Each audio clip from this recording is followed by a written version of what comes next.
Ok, buenas tardes. Gracias por este tiempo, por estar aquí. Especialmente gracias al Grupo Álava, ¿no? Por habernos invitado a este evento. Gracias a todos los de Álava que están.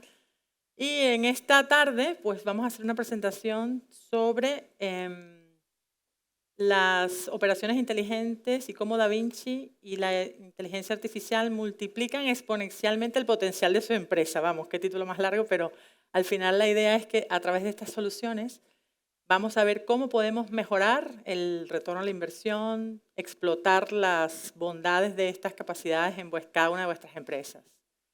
Esta tarde vamos a estar Juan Luis López, que está aquí conmigo de Verint. Yo soy Sandra Cortez, para aquellos que no me conocen.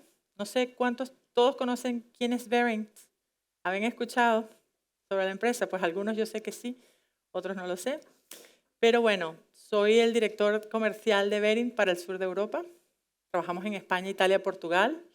Claro que Verint, ya lo veréis, que tiene más de 150 sitios a nivel mundial. Pero hoy también tenemos especialmente a Daniel Rivera, que nos acompaña de la empresa AXA, que seguro sí conocéis más, la aseguradora AXA, para contar su caso de éxito. Entonces, un poquito para aquellos que no conocen Verint, Verint es una empresa de software líder mundial que tiene más de 10.000 clientes en más de 175 países. Tenemos alrededor de 875 millones de dólares, 4.400 personas, más de 25 años desplegando soluciones de este tipo que vamos a contarles. Y nuestros clientes, el 85% de ellos son empresas como la Fortune 100 que utilizan las soluciones de Verint, 650 patentes. Y creo que en aquella época, si somos 4.400, a lo mejor son 2.500 desarrolladores de software y hemos invertido más de 1.000 millones en los últimos 10 años en desarrollar el software que vamos a contar ahora. Por supuesto, acciones en Nasdaq, ¿no? Una empresa pública. Es fácil decir, Verint, qué bueno que somos, pero Gartner, por ejemplo, nos cuenta que Verint hemos ganado 13 veces consecutivas el Workforce Engagement Management, que es como la plataforma que les vamos a contar, como los líderes, ¿no? En este sector. Y Forrester también dice que es una suite sofisticada, que tiene o sea, sigue el Customer Journey o el viaje del cliente en toda la empresa, no solamente para el contact center, sino para todas las áreas de la empresa. También Ventana Research dice que somos también, sobre todo ahora que creo que habéis escuchado en varias ponencias algo sobre inteligencia artificial. Entonces, Forrester, que es otro marketing research company, dice que nosotros somos un vendor que tiene, un fabricante que tiene una plataforma bastante fuerte basada en inteligencia artificial, machine learning y workflow automation, que es como la automatización, ¿no?, de todos los sistemas que tenemos. Y esto nos deja con una confianza de que, por ejemplo, las funcionalidades que son relacionadas con la experiencia del cliente no solamente va a los de marketing, a los del back office, a los del front office, es decir, la gente que está enfrente del contact center, pero también al resto de la empresa, como decía antes. Y bueno, aquí podéis ver algunas otras empresas que están en este sector, como Salesforce, como otros, pero Verint lo veis que está en los ejemplares e innovadores, allí lo podéis ver.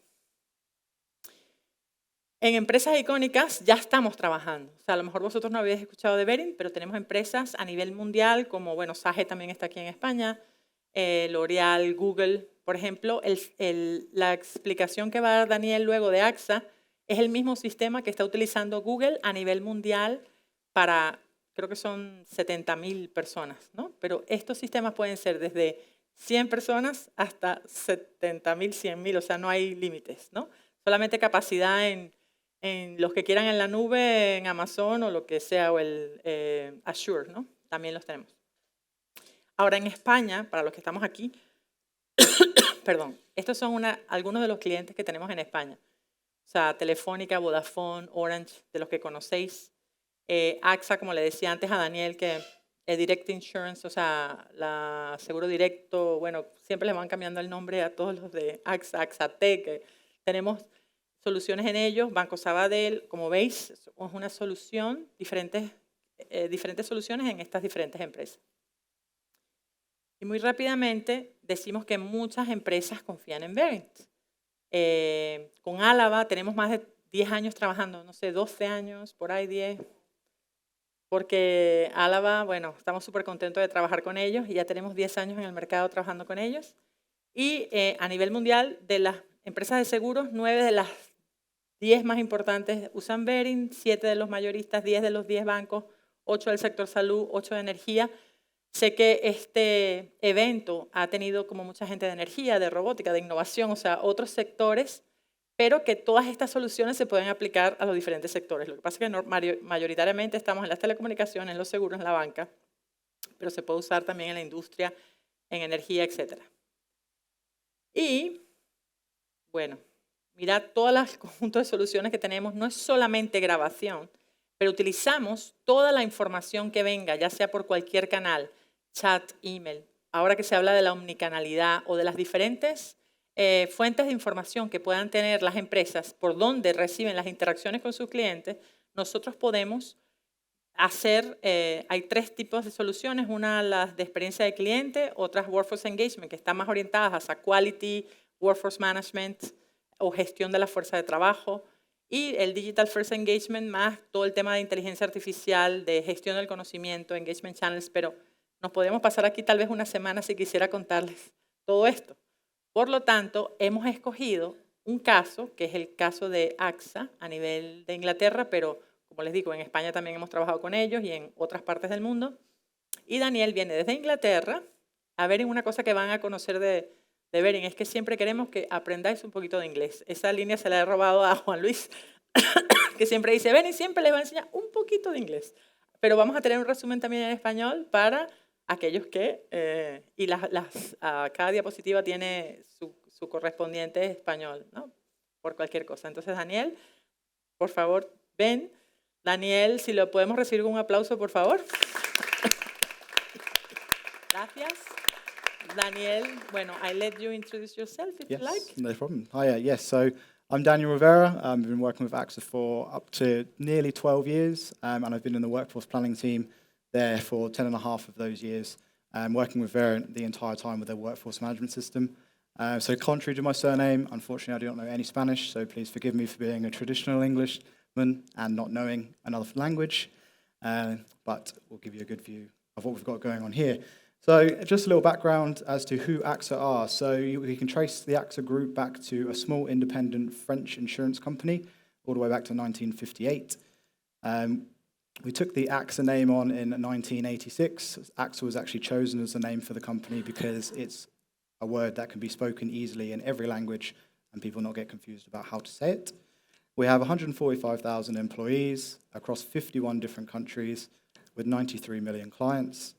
And the AXA UK main divisions that we have are the commercial insurance, which is our business insurance, our retail insurance, which is the area that I work in, and our health insurance. The commercial and retail support motor claims, household claims, and we have a very, very small travel insurance division as well. Within the areas that we cover up to 600 staff, and that's across the 2 departments with household and motor. So just to cover the areas that we do combine with Verint, so we've recently, within the last 4 months, taken on desktop analytics. Desktop analytics being a piece of software that sits behind a screen that somebody is using, and then we're able to analyze what screens they're using, how efficiently they are working through the claims process, and what buttons they might be clicking in the meantime, to try and then look at process improvements within how they're doing certain things. We've also had speech analytics for up to 8 years. So with speech analytics, we're able to transcribe every call that comes in the contact center that we record. And then within that, we can convert that to text and do some analysis off the back of that. That, again, goes hand in hand with what we'll be able to see in desktop analytics for our telephony staff. And we can also do analysis on what our customers are saying when they call to us, whether that be a problem, whether that be an old issue, a new issue, whether certain things aren't working within those centers. We also use quality monitoring, so that goes hand in hand with the others, as you'd expect, to then have a look and establish how good our staff actually are. And then the workforce management area, which is the area I'm going to touch on. We've had the workforce management system in Verint with the call recording for 11 years. So just to go over what we cover in terms of the split, so we've got our front office area, which has 40% of our staff, so actually less than half of the people that work and are directly customer-facing. They will predominantly be using our telephony platforms as well, So that'll be all the inbound calls. They do touch on some minor admin tasks as well. So within those tasks, they'll essentially be supporting a customer through a certain part of the journey. Most of the time that will be to do with the online journey, but it may also be a quick query about their new claim. They would also therefore deal with any outbound and customer callback. So the entire telephony pot that we have is that 40% of staff. We don't have our back office staff. As you'd expect, that is then 60%, so everybody else. They are not directly customer facing. And they will then deal with various inboxes, whether that be based on Outlook, standard Outlook inboxes, whether that be posts they receive from the customers, or various other things. And then we've got the other admin tasks that are used to process claims, so anything that isn't directly sent in from the customer that we might need to do to move it from one part of the claim to the other. And that would also include third-party inquiries, so i.e. for our motor claims, if we need to get a customer a hire car, these teams will deal with all of those people. Same with household if they have to send out people to go check on flood damage and things like that. So just give you a brief overview of my team's purpose. So we have 3 sections of it. We've got the long-term planning, which is from 3 to 18 months out. This will be the pieces of work for us to establish how much work we're actually going to have to complete in the operations, what kind of teams we're going to need to do that, and how much effectively that's going to cost the business to service those claims. We've then got the medium term, which takes it down to 2 weeks to 3 months out. So within those forecasts, we're actually looking more on a day-to-day, week-to-week basis on how we're aiming to perform and trying to advise the operational managers with what they might need to do to perform better. And then, of course, that leads us all the way into the short term. So we're taking it right from that 18-month projection all the way down to how we're doing today, how we're looking to do tomorrow, and how we're going to do next week. And again, any last-minute tweaks we have to make to those forecasts to make sure we perform as highly as we can. So just to go through a few current problems, I would say these things are not specific to AXA or the insurance industry in the UK, may be true for yourselves here in Spain too. But we have a huge problem with attrition at the moment. So the contact centre work is generally deemed in the UK to be an entry-level role, doesn't need a whole lot of experience, just needs the right attitude and half a brain, essentially, to do it well. But what that then means is that any good people that come through, you're then going to get picked off by jobs that either pay a lot better or are more technical. So that then causes a bit of a problem. In the middle of last year, one of our bigger departments had upwards of 15% attrition every single month last year. And that was an absolute nightmare to try and keep on top of. Subsequently, so not only are people leaving out the door, but we're also struggling to bring people in. That's just down to the lead time it takes for all the checks we have to do. In a claims environment, the induction training now lasts 6 to 7 weeks, including the time that they are doing in a training environment, actually starting to handle claims. That again means that if you're losing 15% of your staff, you've actually lost that for 3 months before you've even got the next batch of staff through the door. Overall engagement is definitely a problem. So, combining those first 2 things, you're then going to be understaffed, meaning it's very difficult to keep your staff happy and try and do all the, we'll call them nice things that they get to do as part of their role, whether that be the more technical jobs for the claims handling or anything like that. And therefore, we have really low engagement scores. New starter expectations, so as mentioned, with it being an entry-level role that people are doing in the business, younger people now, or people newer to work, have just got completely different expectations than they did 15 to 20 years ago on what they're actually going to be doing at work, whether that be the hours that they work, whether that be the type of work that they're doing, and it can be a bit of a shock to the system when they come in and have to speak to customers every day. Hybrid working, so not to elaborate too much on that, but post-COVID, it is just very difficult to establish when people are working at home and when they're working in the office, which is more productive for the individual, and actually measuring any real productivity within that. And we've got the well-being side of it. It's much more at the forefront of every business now, absolutely as it should be, but just making sure we can balance that with business need is a big challenge within an operation. We've got standard budget challenges. Costs of claims are just going up and up and up. At least within the UK they are, due to new technologies within cars, for example. It just makes the average cost of a claim so much higher, and that makes it more difficult for our bottom line. And then just standard workload pressures. So again, really struggling in the back offices to articulate how many people that they actually need to do a job. If a team is understaffed, it's very hard to prove that they need more people. In the same way, it's hard to prove that they need less, which means that small teams can really suffer with the workload that they come, especially if they get some spikes. So now really what I'm here to cover in terms of workforce management and just talking about who the WFM system actually helps. So with us being able to use the workforce management side of Verint, who do we cover? So the front and back offices that I've already talked about. We've got the wider business. There's a few things I'll touch on which indicate that it's not just the staff we actually now plan for using the system, but everybody within the business can have a small pocket of benefit from using WFM. And the workforce planning team themselves, so not only is this a benefit for the business, but actually there's a lot of automation in there which benefits me and my team, and without it we would need considerably more people. So how does it help? So to start with, the big one that's on everybody's list when they come into the business new is about holiday.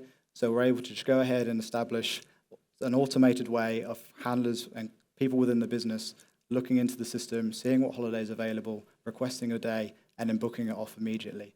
That obviously goes from the old process of them having to email something across to us then having to then look at that request, see if it's applicable, and then go ahead and approve it, which would be a very long and laborious process.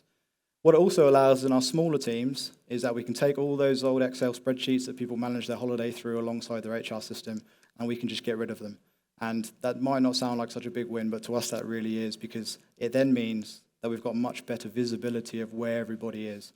So a key example I like to use here is if you're somebody speaking to a customer, the last time that they called, they spoke to person X and they need to speak to them again, the person on the phone normally won't know where they are, whereas now they can use the system to have a look and see, is that person already in work? If they're not, why? Is it holiday? Can they set the customer's expectation a lot better? And it's just a much cleaner customer journey if they need to speak to someone again. We've then got the skills-based planning aspect. So to keep this short, essentially within Variant, we're able to forecast and project our forecast based on the skills we have within the department. It's always more efficient to have more people cross-trained and have bigger departments in terms of the amount of people that you need. But if you've got, like we do, a couple of small legacy systems that only a few people can use, it then means that you've got to make sure that you staff those people throughout the day to speak to the customers that actually need them on those old systems. Give an example, an injury claim in our motor area can take up to 4 or 5 years to complete. So those legacy systems aren't going anywhere. And we need to try and make sure that we can service those customers. We're also able to experiment much better. So again, not using any kind of old archaic ways of having a look at our forecasts. If we do get a request from an ops manager, which then we would need to run some scenarios on, we can actually just lift and take a copy of the live version of the system and run all the experiments we want. So we can definitely troubleshoot or myth bust anything that comes through to say, is that true that we are getting more calls at this time and we need more people? Or will it actually be a detriment to a different part of the day or the week? We've got the reporting element. So with everything I've just talked about, you can report on all of it. That obviously makes things 10 times easier. And just then when you can report and when you've got all of these things in one system, you can then look at it historically. We all know that Easter dates generally move around year to year, but I like to use the example of bank holidays because the other bank holidays we have in the UK are very consistent. And we always know we're going to get a big influx of people straight after. Sorry, not people, of contacts straight after because we're normally closed in most of the department on those days. So being able to look back historically at to what extent is really useful.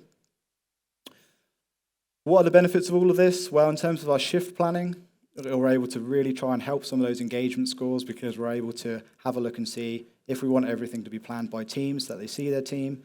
Would that help? We can do that. We can also get the Variant workforce management system to optimize the shifts that we're sending out, which then again means that we're not having people in at times where they're sitting around not doing anything. It's great for the business. It also means that people don't have to do as many of the shifts they don't like, i.e. lates, working on weekends, all of that good stuff. Following that, we're able to push the shifts out a lot further, a lot easier.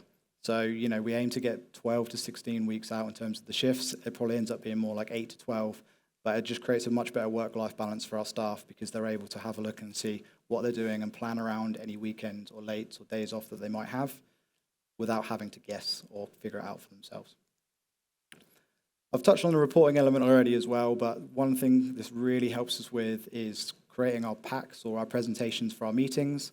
So if we have a meeting on a Monday talking about this week and we need to go run some scenarios, we can do that much quicker, create our packs much quicker because we can just pull it straight out of the workforce management system rather than having to extract some data and recreate another pack, which could be a very long task.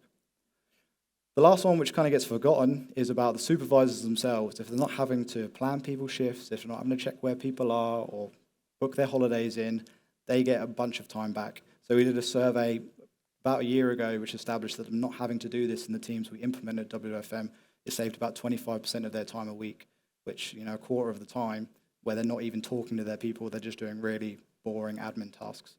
So that means that they're able to do more coaching and development with their team, more coaching and development for themselves, and they can concentrate on the things that really matter as a supervisor. So just to touch on a few things for the future, how Verint's going to support our progress going forward. So I've talked about the integration of desktop analytics. So this means that we're actually going to be able to look at our back office tasks and get our first ever insight into how long they take and how many people we actually need in those teams, which, as I said, is 60% of our staff. There's a huge number of people that we actually have no real insight into what they're doing. So that is very, very exciting for me. We're looking to push the automated shifts and holiday into more departments. So that has all the benefits I've already talked about. We've also got IntraDM rollout. So IntraDM is another piece of software that we're looking to get within claims in the next couple of months. Essentially a piece of middleware that sits in between the telephony platform and the workforce management system. And it's just a rules-based engine that says things like, if we have a certain amount of calls waiting, do this. Or if we don't have any calls waiting, get this person to do this activity. Now, the reason why that linking with Verint is so good is because it will automatically write any decision-making back to Verint. So if we do that at the moment manually and take this person off to do this job, in the future we'll look back and we'll assume that person was doing their original job unless we manually put it into the system, which we never do because there's too many things going on the day. Now, though, having that being able to automatically integrate into this system, that'll be a huge win for us. We're also expanding our online notification process. So we've got motor claims on there at the moment, just now going on to household claims. And lastly, live chat. So we'll have another channel within claims that we'll be able to forecast through the workforce management system. There's a bit of a debate about how efficient for the business live chat actually is, because having concurrent conversations with a customer actually isn't really that much more efficient, because in the claims world, you really have to concentrate on what that customer's telling you. But however, the customer experience is much better. We see from our speech analytics teams that we get so many customers call us, especially in motor claims, where we're only open 9 to 5, Monday to Friday, and say, I can't get through to you. I'm at work. How on earth am I ever supposed to deal with my claim or ask for an update? So live chat would be a massive win for us there. So that's a whistle-stop tour from me. I'll say gracias. Thank you very much.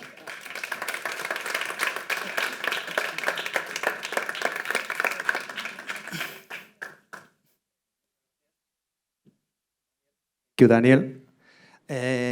Ahora ya dejamos el inglés y lo que me gustaría es tratar de resumiros un poco lo que nos ha contado Daniel y cómo Verint ha ayudado en toda esa parte, y muchas veces nos apoyamos dentro de Verint en lo que son partners, que lo que nos van a ayudar es a gestionar la tecnología y ese negocio, como es el caso del Grupo Álava, con el que estamos tremendamente contentos. Lo que me gustaría aquí es contaros un poco cómo con Verint podemos ir creciendo y podemos realizar todas las actividades que queramos.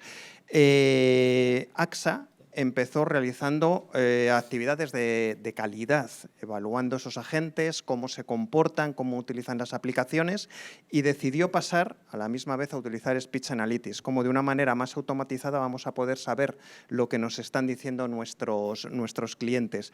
A partir de ahí, ya tenían Workforce Management, que es en lo que Daniel está más enfocado, que nos va a permitir saber cuánta gente necesitamos en cada momento para atender cada uno de nuestros servicios. Y últimamente, hace muy poquito, han añadido la analítica del puesto de usuario. ¿Qué es lo que está haciendo el usuario? La idea no es saber si el usuario está comprando en Amazon, está leyendo el marca, no es la idea de este software, sino saber que a la misma vez que estás realizando una tarea, qué aplicaciones usas y cómo las estás usando, y si las estás haciendo de la manera más adecuada, y si coincide una vez que tú estás hablando con tu cliente, estás utilizando la aplicación más correcta en este caso. Él nos ha contado un poquito cuál es la visión general que ellos utilizan. Con las herramientas de Verint lo que estamos proporcionando es dar una visión a largo plazo en la cual AXA en un momento determinado puede decidir cuánta gente vamos a necesitar el próximo año, cuánto me va a costar y qué necesidades tengo, pues para de esa manera poder adelantarnos a la contratación, que ha estado comentando él dentro de lo que es el contact center, que les supone un problema, la gente se va, la gente no está contenta. Gracias a estas herramientas también van a permitir que nuestros empleados estén contentos con lo que estén haciendo y podamos medir por qué están contentos y ayudarles más.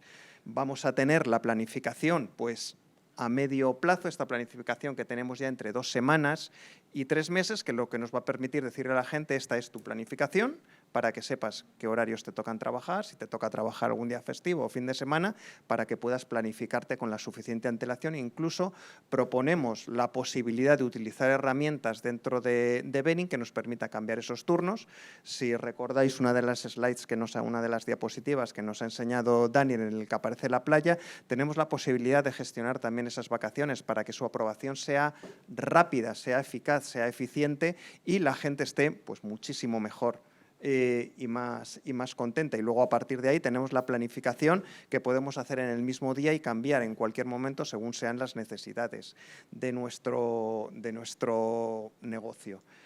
Las casuísticas actuales, que me pareció importante ponerlas en el resumen, Daniel ha hecho mucho hincapié en muchas veces el enfado que puede tener nuestros empleados al recibir esos turnos, al no recibirlos en el momento adecuado.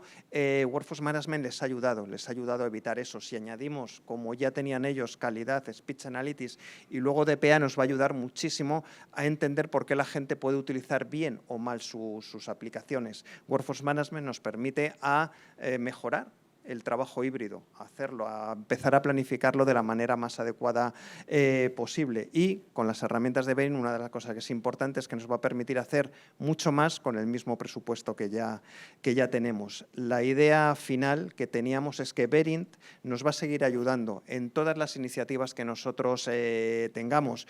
Vamos a poder expandir, como quieren hacer ellos, todo esa gestión de las vacaciones a nuevos departamentos. Ha añadido un nuevo canal de chat. Con Bering nos va a permitir analizarlo de la manera que queramos y en el momento que queramos, a la vez que añadir esta aplicación de Intradiem que nos va a permitir hacer enrutamiento inteligente de todos estos contactos. Bering va a seguir soportándolo. Entonces, la idea, lo que queríamos era pues comentaros un poquito que lo que nos permiten hacer las herramientas de Bering es analizar todas esas interacciones que tenemos con nuestros clientes desde el punto de vista del cliente y desde el punto de vista del empleado y obtener un retorno de la inversión pues lo mejor posible, en el cual el Grupo Álava nos va a ayudar muchísimo implementando estas soluciones. Y ya sin más, preguntas, respuestas, animaros a hacerlas en inglés, hacer alguna pregunta, porque con el micrófono me pongo a cantar.